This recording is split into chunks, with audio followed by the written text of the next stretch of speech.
نحمدہ ونصلی علی رسولہ الکریم اما بعد اعوذ باللہ من الشیطان الرجیم بسم اللہ الرحمن الرحیم۔ محترم سامعین کرام، السلام علیکم ورحمۃ اللہ وبرکاتہ۔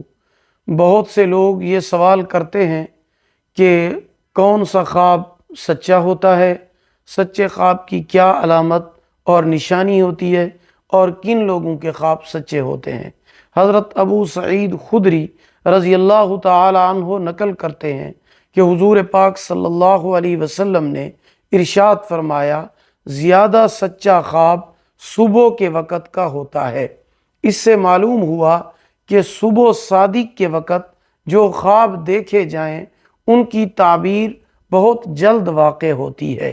دن اور رات کے خواب کا حکم مرد اور عورت کے لیے برابر ہے، یعنی جس طرح مرد کا خواب صحیح اور قابل تعبیر ہوتا ہے، اسی طرح عورت کا خواب بھی صحیح اور قابل تعبیر ہوتا ہے۔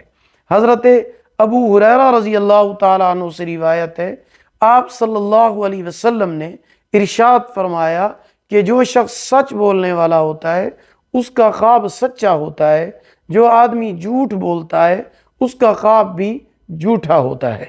اس بات سے ہر انسان اندازہ لگا سکتا ہے کہ اس کا خواب کیا ہوگا۔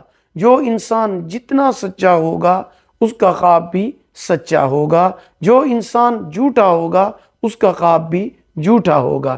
اس لیے انبیاء کرام علیہ الصلاۃ والسلام اور نیک لوگوں کے خواب سچے ہوتے ہیں۔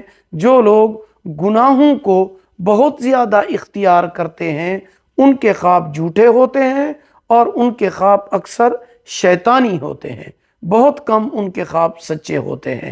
انسان جتنا زیادہ نیک، ایماندار اور متقی ہوتا ہے اس کے خواب اہم ہوتے ہیں، تعبیر کے لائق ہوتے ہیں اور سچے ہوتے ہیں۔ انبیاء کرام علیہم الصلاۃ والسلام اور نیک لوگ چونکہ نیک ہوتے ہیں، سچے ہوتے ہیں، اور گناہوں سے انبیاء علیہم الصلاۃ والسلام کی ذات پاکیزہ ہوتی ہے، اس لیے ان کے خواب سچے ہوتے ہیں، ان کی تعبیر سچی ہوتی ہے۔